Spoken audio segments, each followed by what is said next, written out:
ওম নমঃ শিবায়। নমস্কার শ্রোতা বন্ধুরা, আপনাদের সকলকে স্বাগত জানাই আমার চ্যানেলে। আশা করি আপনারা সকলেই ভালো আছেন, সুস্থ আছেন এবং সাবধানে আছেন। আজ 31শে শ্রাবণ, 17ই আগস্ট, শ্রাবণ মাসের শেষ সোমবার। শ্রাবণ মাসকে দেবাদিদেব মহাদেবের আশীর্বাদপূর্ণ মাস হিসেবে গণ্য করা হয়। এই মাসে ভক্তি ও নিষ্ঠার সঙ্গে দেবাদিদেব মহাদেবের আরাধনা করলে তার অপার কৃপা লাভ হয় বলে বিশ্বাস করা হয়। আমাদের মধ্যে অনেকেই আছেন যারা 16 সোমবারের ব্রত পালন করে থাকে, আবার অনেকে শুধুমাত্র শ্রাবণ মাসে 4টি সোমবারের ব্রত পালন করে থাকেন। তবে সোমবার দিনটিকে শিব কেন এত পছন্দ করেন তা নিয়েও দুটি পৌরাণিক তথ্য পাওয়া যায়। যেখানে প্রথমটিতে বলা হয় মাতা পার্বতী ভগবান শিবকে স্বামী হিসেবে পাওয়ার জন্য সোমবার দিনই কঠোর ব্রত এবং তপস্যা করেছিলেন। শিব ভক্তরা তাই এই দিনেই সোমেশ্বর ব্রত বা সোমবারের ব্রতের উপবাস পালন করে থাকেন। আরেকটি কাহিনীতে বলা হয় যে চন্দ্রদেব দক্ষ রাজার অভিশাপে ধীরে ধীরে ক্ষয়প্রাপ্ত হচ্ছিলেন। তখন তিনি ভগবান শিবের আরাধনা এবং স্তব করেন, শিবকে প্রসন্ন করেন। শিব প্রসন্ন হয়ে চন্দ্রকে তার মস্তকে ধারণ করেন এবং তাকে অভিশাপ থেকে মুক্ত করেন। যেহেতু চন্দ্রের আরেক নাম সোম, তাই এই দিনটি শিবের এত প্রিয়। কারণ দেবাদিদেব মহাদেবের আরেক নাম হলো চন্দ্রশেখর বা সোমনাথ। আজকের দিনে অনেকেই আছেন যারা সারা দিন ব্রত উপবাস রেখে প্রদোষকালে বাবার মাথায় জল ঢেলে থাকেন। বিভিন্ন দ্রব্য সামগ্রী শিবলিঙ্গে অর্পণ করে ভক্তরা বাবার প্রতি তাদের আধ্যাত্মিক ভাব প্রদর্শন করে থাকেন। যদি কোনো কারণে আজকের দিনে আপনি ব্রত করতে নাও পারেন, শুধুমাত্র এই ব্রত কথাটি একবার অবশ্যই শ্রবণ করেন সন্ধ্যাবেলায় বাবার উদ্দেশ্যে একটি প্রদীপ জ্বালিয়ে, তাহলে অবশ্যই শুভ ফল লাভ করা যায়। তার সাথে যদি সম্ভব হয় একটি বেল পাতা এবং 3 কোষ গঙ্গা জল নিয়ে বাবার মাথায় অর্পণ করতে পারেন। তার সাথে ওম নমঃ শিবায় এই পঞ্চাক্ষরী মহামন্ত্রটি উচ্চারণ করেন, তবে শিব অল্পতেই সন্তুষ্ট হয়ে থাকেন। তাই এই প্রক্রিয়াটি অবলম্বন করলেও বাবা ভক্তের উপর সম্পূর্ণভাবে প্রসন্ন হয়ে থাকেন। তাহলে আসুন শ্রবণ করে নেওয়া যাক দেবাদিদেব মহাদেবের শ্রাবণের সোমবারের ব্রত কথা। ওম নমঃ শিবায়। পৌরাণিক কালে অমরপুর নামক নগরে এক ধনী ব্যবসায়ী থাকতেন। অন্যান্য নগরেও তার ব্যবসা ছড়িয়ে পড়েছিল। নগরের প্রত্যেকে সেই ব্যবসায়ীকে সম্মান করতেন। তবে এত সম্মান ঐশ্বর্য সত্ত্বেও সেই ব্যবসায়ীর মনে কষ্ট থাকত। কারণ এই ব্যবসায়ী নিঃসন্তান ছিলেন, তার কোনো পুত্র ছিল না। মৃত্যুর পর তার বিশাল ব্যবসাকে কে দেখবে? এই অঢেল সম্পদকে সামলাবে কে? এই চিন্তায় তিনি সব সময় আচ্ছন্ন থাকতেন। তাই পুত্র লাভের কামনায় সেই ব্যবসায়ী প্রতি সোমবার উপবাস করে শিবের পুজো করতেন। সন্ধেবেলা শিব মন্দিরে গিয়ে মহাদেবের সামনে ঘিয়ের প্রদীপ জ্বালাতেন। সেই ব্যবসায়ীর ভক্তি দেখে এ কথা পার্বতী শিবকে বললেন, হে প্রাণনাথ, এই ব্যবসায়ী তোমার নিতান্ত ভক্ত। বহুদিন ধরে সে প্রতি সোমবার উপবাস এবং পুজো করছে। এরপরই ব্যবসায়ীর ইচ্ছে পূরণ করার জন্য শিবের কাছে অনুরোধ করেন পার্বতী মাতা। শিব হেসে বললেন, হে পার্বতী, এই সংসারে প্রত্যেকে নিজের কর্মের ফল ভোগ করে। ব্যক্তি যেমন কর্ম করে তেমনই ফল পায়। কিন্তু এর পরেও পার্বতী নাছোড়বান্দা। তিনি আবেদন করেন, প্রাণনাথ, আপনাকে এই ব্যবসায়ীর ইচ্ছে পূরণ করতেই হবে। সে আপনার অনন্য ভক্ত। প্রতি সোমবার নিয়ম মেনে সে ব্রত পালন করে। পুজোর পর আপনাকে ভোগ নিবেদন করে। একবার খাবার খায় তাকে পুত্র লাভের আশীর্বাদ আপনাকে দিতেই হবে। পার্বতীর এমন আবেদন শুনে শিব বললেন, তোমার কথায় আমি এই ব্যবসায়ীকে পুত্র লাভের আশীর্বাদ দিচ্ছি, কিন্তু তার পুত্র 16 বছর পর্যন্তই জীবিত থাকবে। সেই রাতেই শিব ব্যবসায়ীর স্বপ্নে এসে পুত্র লাভের আশীর্বাদ প্রদান করলেন। পাশাপাশি পুত্রের 16 বছর বয়সে জীবিত থাকার কথাও তিনি জানালেন। ঈশ্বরের আশীর্বাদে ব্যবসায়ী অত্যন্ত খুশি হলেন, কিন্তু পুত্রের মৃত্যুর কথা শুনে তার সমস্ত আনন্দ নষ্ট হয়ে যায়। ব্যবসায়ী আগের মতোই নিয়ম মেনে সোমবারের ব্রত পালন করতে শুরু করেন। 2 মাস পর অতি সুন্দর একটি পুত্র সন্তান জন্ম নেয়, যার ফলে ব্যবসায়ী নতুন জীবন আনন্দে ভরে ওঠে। কিন্তু সন্তানের স্বল্প আয়ু হওয়ার কথা জেনে খুব বেশি খুশি হতে পারলেন না। ওদিকে বাড়ির কোনো সদস্য এই রহস্য সম্পর্কে জানতেন না। বিদ্বান ব্রাহ্মণেরা সেই পুত্রের নাম অমর রাখেন। অমর 12 বছর হলে তাকে শিক্ষা গ্রহণের জন্য বারাণসী পাঠানোর সিদ্ধান্ত গ্রহণ করা হয়।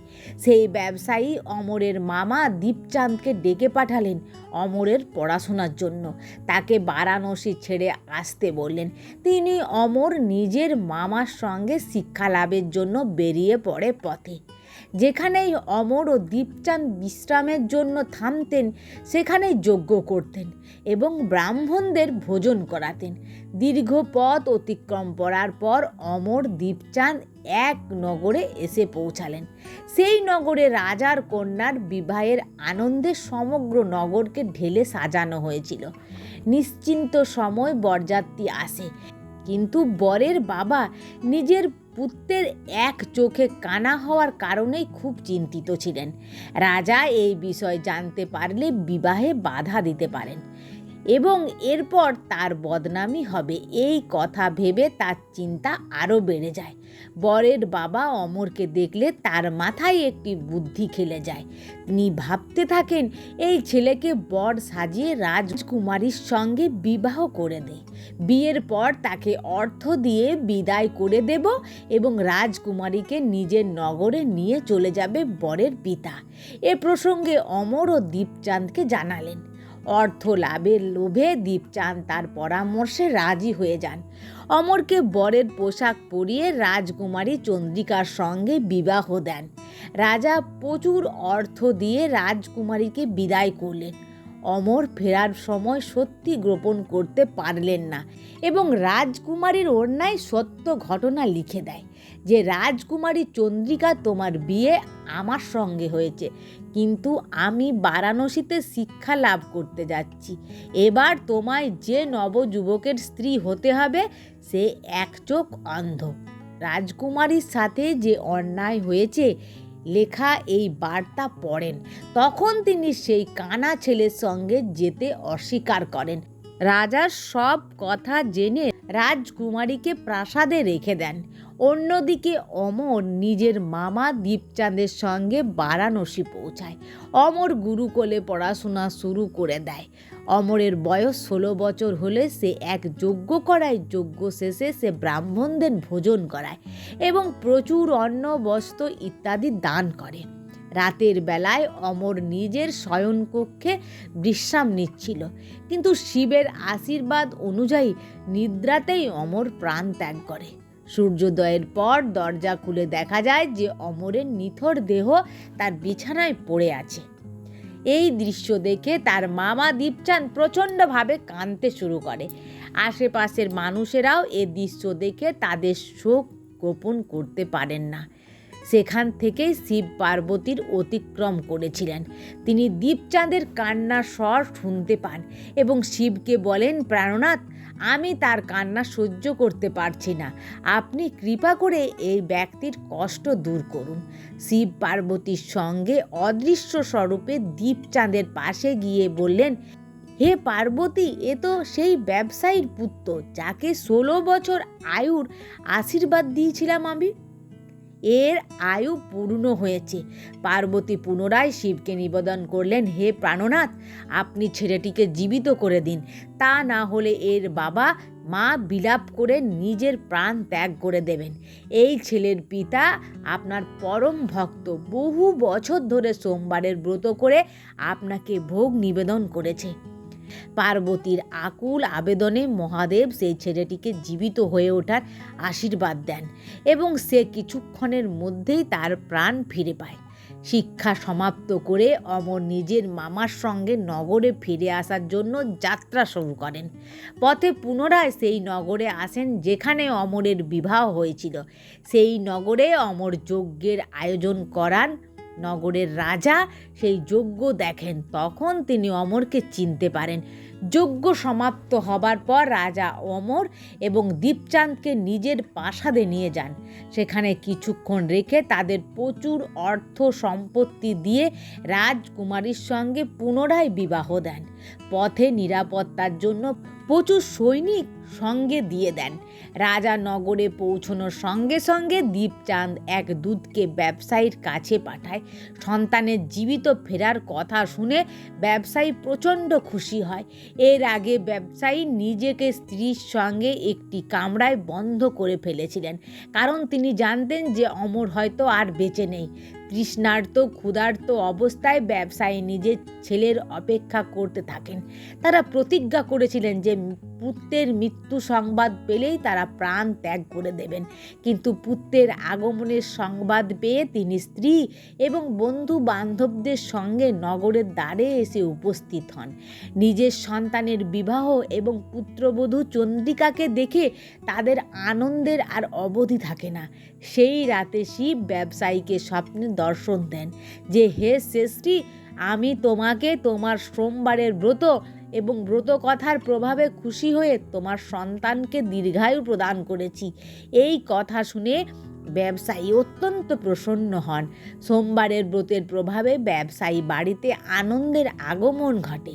শাস্ত্রে উল্লিখিত রয়েছে যে যে স্ত্রী পুরুষ সোমবারের নিয়ম মেনে ব্রত পালন করেন এবং ব্রতকথা পাঠ বা শ্রবণ করেন, তাদের মনের সমস্ত ইচ্ছে ভগবান পূরণ করে থাকেন। তাই প্রিয় শ্রোতা বন্ধুরা, আজকের ভিডিওটি এখানেই সমাপ্ত হলো।